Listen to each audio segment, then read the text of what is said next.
Et maintenant, si vous vous le permettez et si vous le voulez bien, installez-vous le plus confortablement possible, assis ou allongé, comme cela est le plus confortable pour vous. Et vous pouvez peut-être entrer en transe maintenant ou un peu plus tard, comme vous en avez envie. Vous sentez bien votre dos en contact avec le support sur lequel vous êtes installé et vous entendez ma voix. Vous avez envie d'être bien, n'est-ce pas? Vous avez envie d'être heureux, n'est-ce pas? Et vous pensez que l'hypnose peut peut-être vous aider, n'est-ce pas? Alors prenez 3 grandes inspirations et 3 grandes expirations.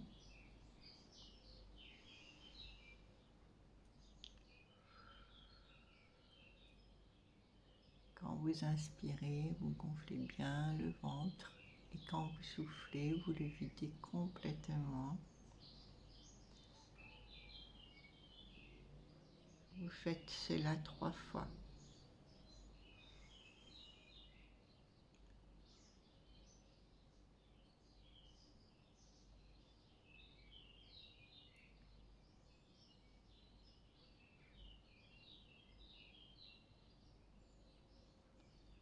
Puis, si vous le voulez bien, vous imaginez des ballons multicolores qui volent dans le ciel. Et maintenant, vous respirez tranquillement.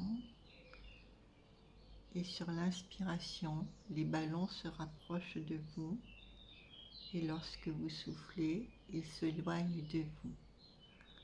Les voyez-vous, tous ces ballons?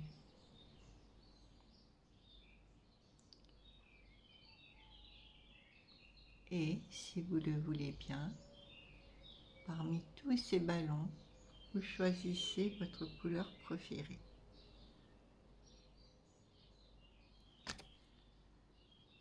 Et lorsque vous inspirez, votre couleur préférée se dépose sur vos pieds et sur vos orteils et se détendent complètement. Ils se relâchent, ils deviennent complètement immobiles. Puis, lorsque vous inspirez à nouveau, votre couleur préférée se dépose sur toute la longueur de vos jambes et sur vos genoux et ils se détendent complètement. Ils se relâchent et ils deviennent complètement immobiles.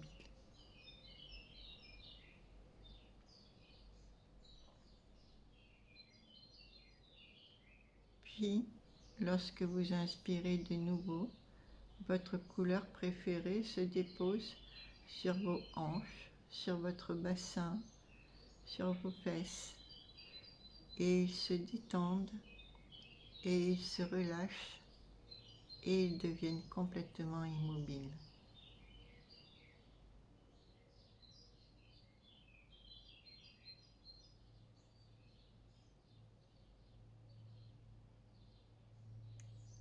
Puis, lorsque vous inspirez, votre couleur préférée se dépose sur votre ventre, sur votre torse, sur votre dos, et ils se détendent, ils se relâchent et ils deviennent complètement immobiles.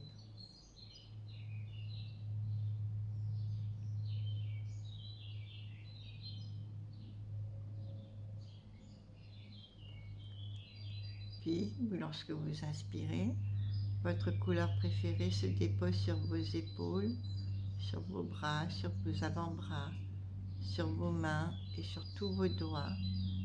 Et ils se détendent complètement, ils se relâchent et ils deviennent complètement immobiles.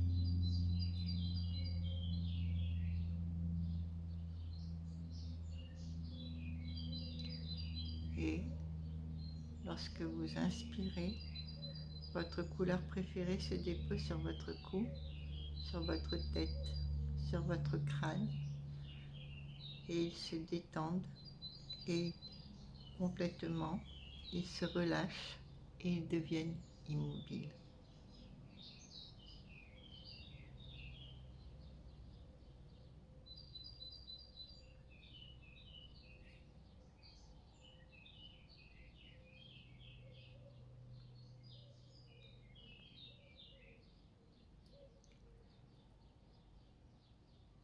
Et vous sentez peut-être au fur et à mesure votre corps qui devient lourd, très lourd, de plus en plus lourd, tandis que votre tête devient légère, très légère, de plus en plus légère. Et le petit chien aboie. Et vous allez maintenant dans un endroit où vous êtes bien, où vous vous sentez bien, où vous êtes complètement en sécurité. Ça peut être un endroit réel ou un endroit imaginaire.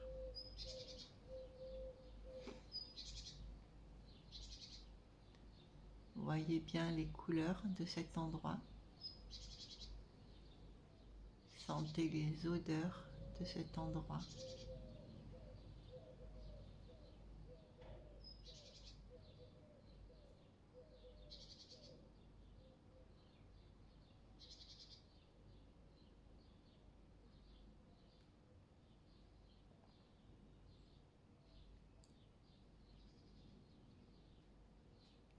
Et quand vous entrez dans cet endroit, en voiture, en vélo, à pied, à cheval, en volant, comme vous en avez envie, transformez-vous en petit enfant, petit garçon ou petite fille, et vous retrouvez donc ce merveilleux petit enfant que vous étiez. Car comme le proverbe dit, il faut être enfant dans l'enfance pour être raisonnable dans l'âge de raison. Moi, j'aurais dit plutôt pleinement heureux dans l'âge de la raison et garder sa part d'enfance, car même si l'on regrette beaucoup que certains enfants ont déjà très souvent le nez dans leur tablette, beaucoup heureusement continuent de s'émerveiller devant les choses simples et de jouer avec les pinces à linge, les cartons, la pâte à modeler. Bref, il est important peut-être de garder sa part d'enfance pour pouvoir s'émerveiller et éclater de rire dans les flocons de neige ou dans les vagues de la mer ou de l'océan et sauter à pieds joints dans les flaques d'eau. Qu'en pensez-vous? Et si vous le voulez bien, retrouvez ce petit enfant tel que vous auriez aimé être et non tel qu'il était. Et si vous voulez bien, prenez-le par la main, jouez à votre jeu préféré avec lui. On a tous des jeux préférés lorsqu'on est enfant. Pour certains, ce sont des jeux physiques comme courir, sauter, se dépenser, jouer au ballon prisonnier ou faire du roller. Avant, on disait patin à roulettes et on tombait souvent. D'autres, ce sont des jeux plus stratégiques comme le loup-garou. Avez-vous peur du loup-garou? Encore que le jeu ne fait pas peur du tout, c'est plutôt un jeu d'enquête et il faut être très nombreux pour y jouer et il coûte pas cher. C'est pour ça que les colonies des vacances et les centres aérés l'aiment beaucoup. J'ignore si lorsque vous étiez enfant, les centres aérés existaient. Moi, c'était le patronage, un peu la même chose que les centres aérés, sauf que c'était des sœurs qui nous gardaient, qu'on était juste des filles et qu'on avait une prière à faire avant la vente des bonbons à 16 heures. Et d'autres encore préfèrent des jeux tranquilles comme dessiner, le papier crépon, les pompons en laine. Dites-lui que vous l'aimez, qu'il est en sécurité, que vous le protégez et que vous êtes toujours là pour lui.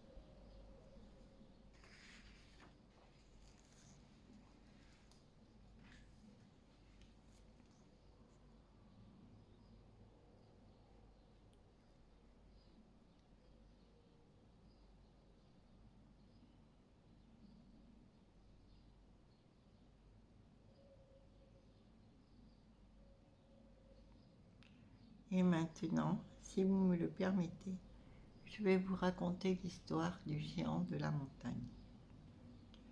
Une cigogne avait survolé ce pays montagneux, et Dieu seul sait pourquoi elle avait lâché ce bébé en haut d'une colline, au pays des humains. Elle n'avait pas réussi à le transporter jusqu'au pays des géants.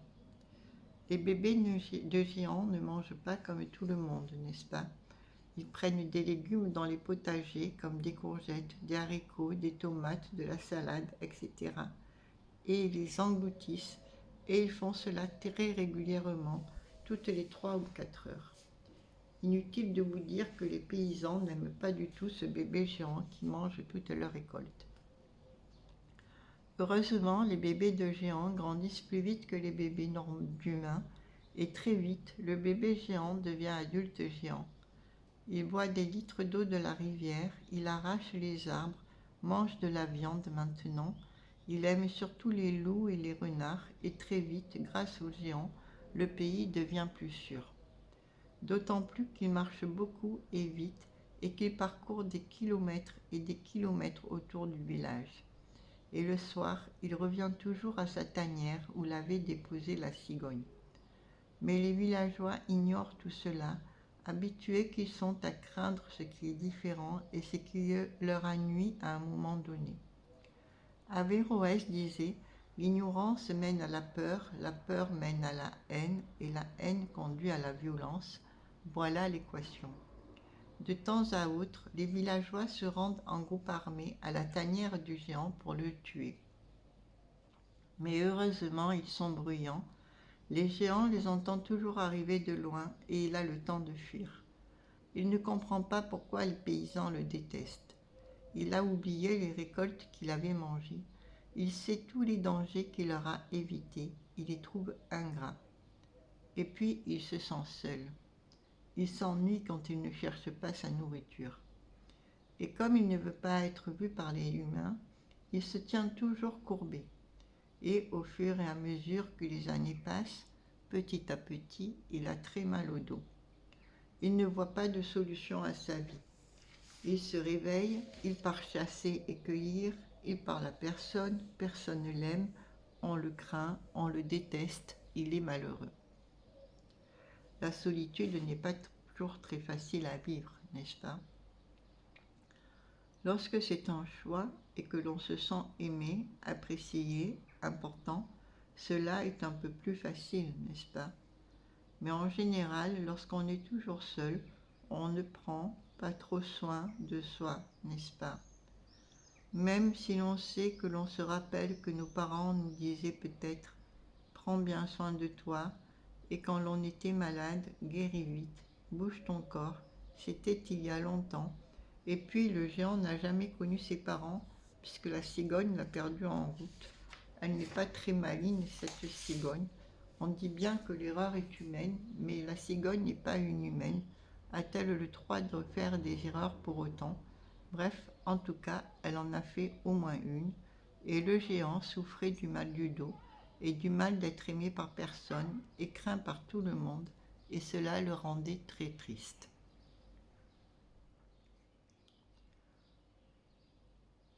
Un jour, alors qu'il n'est pas très loin de chez lui, il entend des appels au secours. En 3 grandes enjambées, il se rend à l'endroit d'où proviennent les appels et il voit une enfant en train de se noyer. Avec sa grande main, il l'attrape et la sort de l'eau. La petite fille tousse, rejette toute l'eau qu'elle a avalée et prend une grande respiration. Les couleurs lui reviennent. Elle ouvre les yeux et voit une énorme tête qui la regarde avec inquiétude. Son premier réflexe est d'avoir peur et elle crie à nouveau, mais le géant la pose délicatement à terre et elle comprend qu'il lui a sauvé la vie. « Merci beaucoup, lui dit-elle. Comment puis-je te remercier ? » « Tu veux bien être mon ami, lui demande-t-il. « Cela me fait très plaisir d'être ton ami, lui dit-elle. Si tu veux, demain je reviens te voir. Je m'appelle Julie. Et toi, comment t'appelles-tu ? » Je n'ai pas de nom, lui dit-il. Comme c'est triste. Si tu veux bien, je vais t'appeler mon ami le géant, parce que c'est top d'avoir un ami géant. Plus personne ne va m'embêter. Tu me défendras, hein, puisque tu es mon ami. Bien sûr, lui dit-il, avec grand plaisir. Que font d'autres les amis ? Ils jouent ensemble, mangent ensemble, parfois, passent du temps ensemble, se donnent des conseils. J'ai toujours mal au dos, lui dit le géant. As-tu un conseil pour ça ?